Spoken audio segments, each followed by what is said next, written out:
जिल्हाधिकारी आम्ही सारे लोक वारंवार सांगतोय, SIR सुरू झालाय. तुमच्या मतदार नोंदणीमधल्या जुन्या याद्या रद्द झाल्या आहेत. जुनी यादी रद्द झाली आहे. आता नवीन यादी तयार करण्यासाठी काम चालू आहे.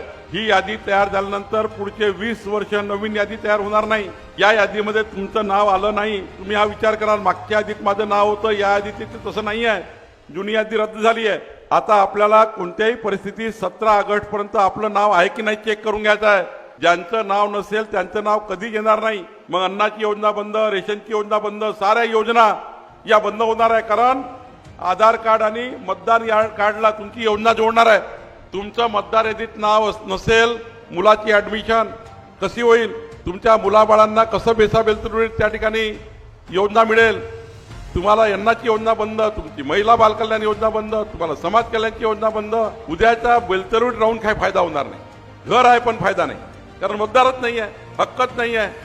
ना गावावर हक्क ना मतदारावर हक्क. आणि म्हणून माझी विनंती आहे, बेलतरुडीत राहणारा नागपूर जिल्ह्यातल्या प्रत्येक माणसाला, प्रत्येक मतदाराला माझी विनंती आहे की 17 ऑगस्टच्या आत आपला फॉर्म भरून या.